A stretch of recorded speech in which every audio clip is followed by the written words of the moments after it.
Today we are going to see some problems in statistics and probability. 2 mark questions mathsல இன்னைக்கு வந்துட்டு 2 mark questions இந்த சாப்டர்ல பார்க்குறோம். Stats ஒன்று, இன்னொன்று வந்துட்டு ப்ராபபிலிட்டி. இது ரெண்டுத்தையும் பேஸ் பண்ணிட்டு தான் வந்துட்டு இன்னைக்கு ஃபுல்லாகவே 2 மார்க்ஸ் பார்க்குறோம். ஃபர்ஸ்ட் கொஸ்டின் பார்த்தீங்கன்னா find the range and coefficient of the range. Coefficient of ரேஞ்சும் கால்குலேட் பண்ணுறோம். ரேஞ்சுக்கு வந்துட்டு we got a formula L minus S.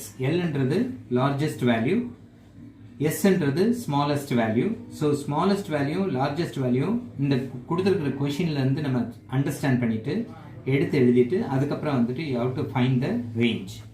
R is equal to L minus S. இப்போ கொடுத்திருக்கிற கொஷின் பார்த்தீங்கன்னா find the range and coefficient of the range. 25, 67, 48, 53, 18, 39, 44. So 7 numbers வந்துட்டு கொடுத்திருக்காங்க. இப்போ இதுலேயே வந்துட்டு ஹையஸ்ட் வேல்யூன்னு பார்த்தீங்கன்னா 67, லீஸ்ட் வேல்யூ ஆர் ஸ்மாலஸ்ட் வேல்யூன்னு பார்த்தீங்கன்னா 18. ஸோ ரேஞ்ச் கால்குலேட் பண்ணுறதுக்கு we got a formula R is equal to L minus S. Lன்றது largest 67 minus 18 will gives you 49. One more question they have asked coefficient of the range. Coefficient of rangeக்கு வந்துட்டு அந்த term தான், that is range கண்டுபிடிச்சிட்டு அந்த L minus S L plus S ஆல் divide பண்ணால் வர்ற answer தான் coefficient of range. 67 minus 18 already இங்கே பார்த்துருக்கோம். டிவைடட் பை ப்ளஸ் பண்ணுறோம் 67 plus 18 ஆட் பண்ணால் வந்துட்டு மைனஸ் பண்ணால் வந்துட்டு 49, ஆட் பண்ணால் 85, சிம்பிளிஃபை பண்ணால் you'll get the value 0.576. 0.576 is the answer. Question number 2. The range of the data is 13.67. இப்போ ரேஞ்ச் கொடுத்துட்டான், லார்ஜஸ்ட் வேல்யூவும் கொடுத்தாச்சு. Find the smallest value. So ரேஞ்சுக்கு வந்துட்டு we got a formula L minus S. அதே formula தான் இங்கேயும் வந்து நம்ம அப்ளை பண்ண போகிறோம். ஸோ ரேஞ்ச் வந்துட்டு என்ன கொடுத்துருக்காங்கன்னா 13.67. லார்ஜஸ்ட் வேல்யூ வந்துட்டு 70.08. So range we got a formula L minus S. இப்போ 13.67 is equal to 70.08 minus S. இப்போ S தான் நம்ம வந்துட்டு கண்டுபிடிக்கணும். அப்போ ரேஞ்ச் வந்துட்டு நம்ம மைனஸ் பண்ணியாச்சுன்னா ஸ்மாலஸ்ட் வேல்யூ வந்துட்டு we'll get it. 70.08 minus 13.67 subtract பண்ணால் 56.47. அப்போ ஸ்மாலஸ்ட் வேல்யூ வந்துட்டு வரும்போது ரேஞ்சை வந்துட்டு லார்ஜஸ்ட் வேல்யூலேருந்து சப்ஸ்ட்ராக்ட் பண்ணணுன்றது ஞாபகம் வச்சுக்கோங்க. ஸ்மாலஸ்ட் வேல்யூ கண்டுபிடிக்கணும்னா ரேஞ்சு மைனஸாக இருக்கிறது ப்ளஸ்ஸாக மாறிடும், ப்ளஸ்ஸாக இருந்துச்சுன்னா மைனஸாக மாறிடும். இங்கே வந்துட்டு ஸ்மாலஸ்ட் வேல்யூவை லார்ஜஸ்ட் வேல்யூலேருந்து சப்ஸ்ட்ராக்ட் பண்ணி ஆன்சர் எழுதியிருக்கோம். So answer will be smallest value is equal to 56.41. Question number 3. Find the standard deviation of the first 21 natural numbers. This is a very important question. 2 மார்க்கில் நிறைய முறை வந்துட்டு உங்களுக்கு லாஸ்ட் இந்த year வந்துட்டு உங்களுக்கு நியூ சிலபஸாக இருந்தாலும் லாஸ்ட் இயர்லாம் பார்த்தீங்கன்னா வந்துட்டு ஸ்டாட்டிஸ்டிக்ஸில் ப்ராபிலிட்டியில் வந்துட்டு இந்த மாதிரியான ப்ராப்ளம்ஸ் வந்துட்டு கேட்டிருக்காங்க. ஸோ ஃபார்முலா வந்துட்டு கண்டிப்பாக தெரிஞ்சு வச்சுக்கணும். 21 நேச்சுரல் நம்பர்ஸ்ன்னு சொன்னோன்னா இதுக்கு வந்துட்டு நீங்கள் வேறு ஃபார்முலாஸ்லாம் போடக்கூடாது. இதுதான் formula n² - 1/12 the whole root. So standard டிவியேஷனை வந்துட்டு ஷார்ட் ஃபார்முலா நான் எழுதியிருப்பேன். ஸ்டாண்டர்ட் டிவியேஷனை எஸ்டிக்கு வந்துட்டு இதை வந்துட்டு எப்படி படிக்கணும்னா தீட்டா இல்லை eta. So n² - 1/12 the whole root. n வந்துட்டு இங்கே எவ்வளோ நேச்சுரல் நம்பர்ஸ் கொடுத்துருக்காங்க அதான் முக்கியம். 21 நேச்சுரல் நம்பர்ஸ்னால் 1லேருந்து ஸ்டார்ட் பண்ணி 21 நேச்சுரல் நம்பர்ஸ்னு எடுக்காமல் என்ன நம்பர்ஸ் கொடுத்துருக்காங்கன்னா 1லேருந்து 21 வரைக்கும் இருக்கிற நேச்சுரல் நம்பர்ஸ். அப்போ 1 to 21 அர்த்தம். 21² - 1/12 ஃபார்முலாவில் அப்ளை பண்ணுறோம். ஸோ 21² 441 - 1 440/12 இதுக்கு வந்துட்டு ரூட் கால்குலேட் பண்ணுறோம். ஸோ 440 12ஆல் டிவைட் பண்ணால் 36.66. இதுக்கு ரூட்டு தான் வந்துட்டு 6.05. இப்போ 36க்கு வந்துட்டு உங்களுக்கு ஆல்ரெடி கால்குலேட் பண்ணி தெரியும். ஸோ 36னா 6 கால்குலேட் பண்ண தெரியலன்னா அட்லீஸ்ட் பாயிண்ட் இல்லாமல் 6னாவது வந்து நீங்கள் ஆன்சர் எழுதினா கூட you will get the marks. Question number 4. Square root வந்துட்டு தெரியாத பிள்ளைங்களுக்கு தான் நான் இதை சொல்லிட்டு இருக்கிறேன். தெரியும்னா வந்துட்டு நீங்கள் போட்டு பார்த்துக்கலாம். கொஷின் நம்பர் 4 பார்த்தீங்கன்னா SD and mean of data are 6.5 and 12.5 respectively. Question number 4 பாருங்க. ஸ்டாண்டர்ட் டிவியேஷனும் மீனும் கொடுத்துட்டாங்க. ஸ்டாண்டர்ட் டிவியேஷன் வந்துட்டு 6.5, மீன் வந்துட்டு 12.5. ரெஸ்பெக்டிவ்லின்னு கொடுத்தாங்கன்னா அடுத்தடுத்து ஸ்டாண்டர்ட் டிவியேஷன் தான் ஃபஸ்ட்டு, மீன் வந்துட்டு அடுத்து கொடுத்துருக்காங்கன்னு அர்த்தம். இப்போ நம்ம கால்குலேட் பண்ண வேண்டியது என்னென்னா CV is nothing but coefficient of variation. So what is meant by coefficient of variation? How will you calculate? You got a formula eta by x bar into 100. Eta என்றது which is nothing but standard deviation which is divided by mean x bar என்றது into 100. இப்போ standard deviation 6.5, mean வந்துட்டு 12.5. இப்போ CVன்றது it's a formula. You got the formula eta by x bar into 100. eta இங்கே 6.5ம் 12.5 வந்துட்டு மீனாகவும் எடுத்துகிட்டு divide பண்ணிவிட்டு 100ஆல் multiply பண்ணுறோம். அப்போ இதையும் மல்டிப்ளை பண்ணும்போது ஒரு பாயிண்ட் போயிடும். அப்போ 6500 இங்கே வரும்.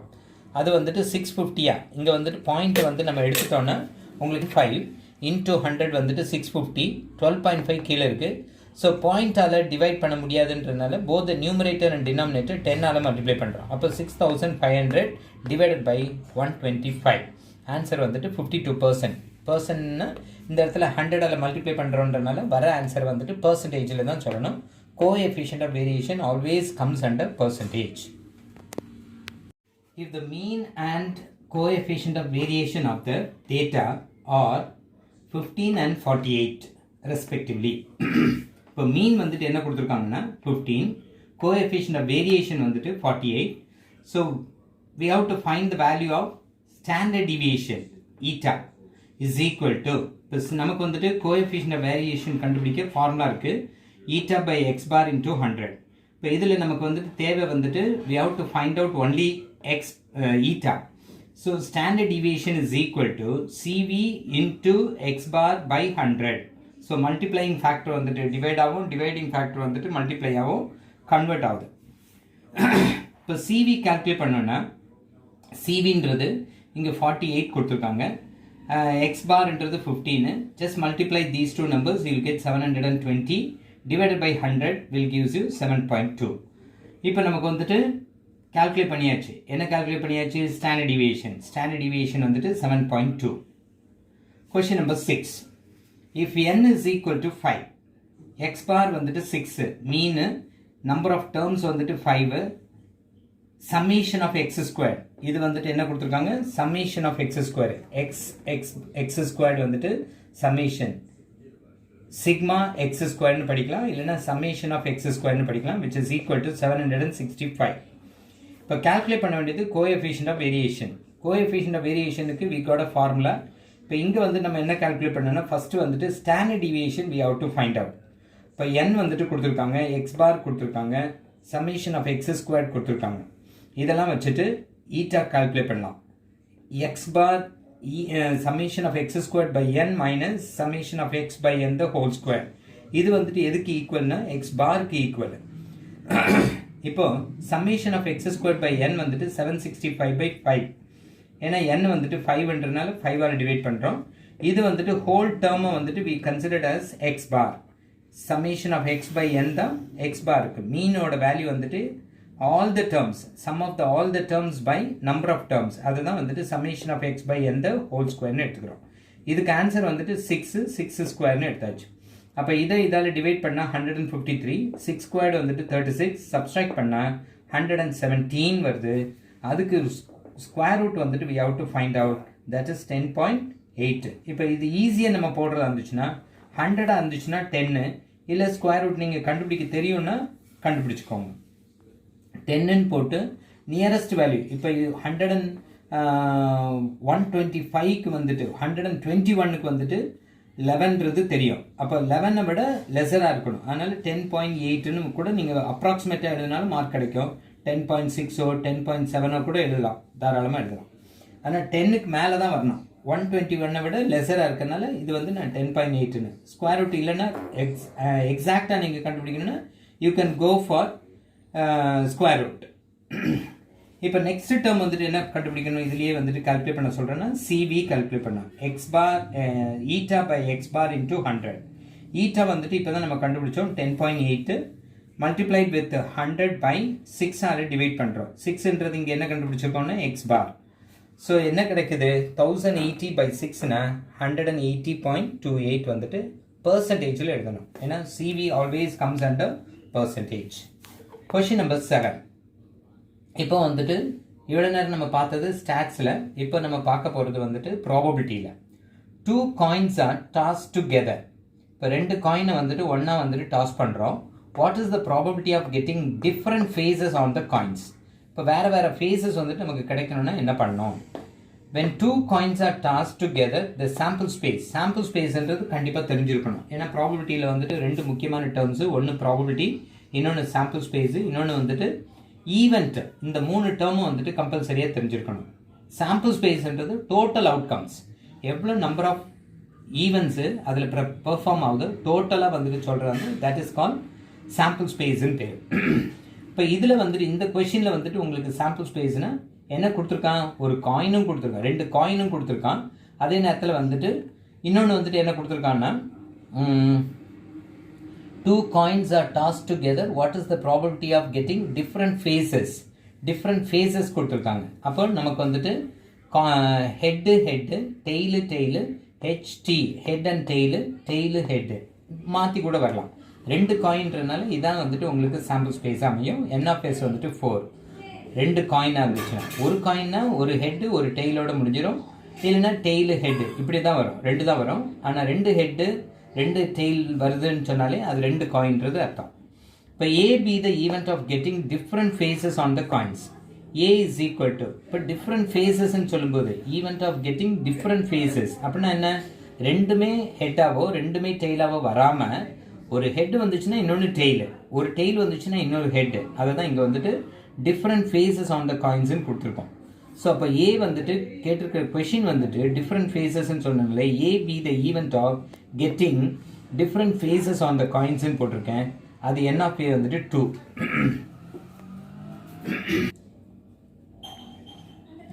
என் ஆஃப் ஏ வந்துட்டு 2. So P of A is equal to N of A by N of S is equal to 2/4 1/2. Simplify பண்ணியிருக்கேன் 1/2. ஸோ அப்போ கொஷினுக்கு வந்துட்டு ஆன்சர் நமக்கு கிடைச்சது என்னென்னா getting different phases on the coins வந்துட்டு 1/2. Question number 8. A die is rolled and a coin is tossed. இங்கே வந்துட்டு ஒரு டையை ரோல் பண்ணுறாங்க, இன்னொன்று காயினை வந்துட்டு டாஸ் பண்ணுறாங்க. Find the probability that the die shows an odd number and N1ன்றது number, odd number, and the coin shows a head. இப்போ இதில் என்ன கொஷின் கேட்டிருக்கான்னு நல்லா கவனித்து பார்க்கணும். ஒன்று வந்துட்டு ஒரு டைன்னு சொல்லும்போது அதில் வந்துட்டு நம்பர் ஆஃப் ஃபேஸஸ்ன்னு பார்த்தீங்கன்னா 6. Each faces consisting of a number 1 2 3 4 5 6ன்றது நம்பர்ஸ் வந்துட்டு என்கிரியேட் பண்ணியிருப்பாங்க டையில். அடுத்தது இன்னொன்று என்ன கொடுத்துருக்காங்கன்னா probability that a die shoot, இன்னொன்று வந்துட்டு ஹெட் காயின் கொடுத்துருக்காங்க. ஒன்று வந்துட்டு டைஸ் சொன்ன மாதிரி, இன்னொன்று காயினில் வந்துட்டு நமக்கு 2 டேர்ம்ஸ் தான், ஒரு ஹெட்டு இன்னொன்று டெய்லு. ஸோ அதை பேஸ் பண்ணிட்டு பார்க்கும்போது சாம்பிள் ஸ்பேஸ் வந்துட்டு டோட்டல் அவுட்கம்ஸ் என்னெல்லாம் வர்றதுக்கு சான்சஸ் இருக்குது? ஒரு காயினு, ஒரு டையு, ஒரு காயினு, ஒரு டையு, ஒரு காயினு. அப்போ 1 1 2 2 3 3 4 4 5 5 6 6 இது எல்லாமே வந்துட்டு டைஸை பேஸ் பண்ணிட்டு, ஹெட்டு டெய்லு இது வந்துட்டு காயினை பேஸ் பண்ணிட்டு, ஹெட்டு டெய்லுன்னு ஒவ்வொன்றுத்துலையும் நான் எழுதியிருப்பேன். ஸோ உங்களுக்கு டிஃப்ரென்ஷியேட் பண்ணுறதுக்காக தான் கலர்ஸை வந்துட்டு வேரியன்ஸ் வந்துட்டு காமிச்சிருக்கேன். இப்போ டோட்டலாக வந்துட்டு என் ஆஃப் எஸ் வந்துட்டு 12. Let A be the event of getting an odd number and a head. Question நம்ம திரும்ப வந்துட்டு கவனிச்சிங்க பார்த்தீங்கன்னா ஆட் நம்பரும் காயினும் வந்துட்டு நமக்கு வந்துட்டு வரணும். அதில் வந்துட்டு ஹெட் வர்றதுக்கும் ஆட் நம்பர் வர்றதுக்கும் சான்சஸ் என்னன்னு கேட்குறான். ஆட் நம்பர்ஸ்ன்னு சொல்லும்போது 3 நம்பர்ஸ் தான், 1 3 5. ஒரு டைஸில் வந்துட்டு 6 ஃபேஸஸில் 3 நம்பர் தான் வந்துட்டு 3 ஃபேஸ் தான் வந்துட்டு உங்களுக்கு ஆட் நம்பர்ஸ் வர்றதுக்கு சான்சஸ் உண்டு. அப்போ 1 3 5 R the odd numbers. Head வர்றதுக்கு சான்ஸ் 3 ஹெட் வர்றதுக்கான சான்ஸ் வந்துட்டு ஹெச்னு டிஃப்ரென்ஷியேட் பண்ணி காமிச்சிருக்கோம். என் ஆஃப் ஏ வந்துட்டு 3. அப்போ A be the event of getting an odd number on the first die on the die and a head on the coin. A is equal to வந்தாச்சு, N of ஏ 3. இப்போ B of A calculate பண்ணோன்னா என் of ஏவை என் of எஸ்ஸால் divide பண்ணுறோம். 3/12. 3ன்றது என் of A, total events வந்துட்டு 12. 12ஆல் divide பண்ணால் 1/4. Thank you.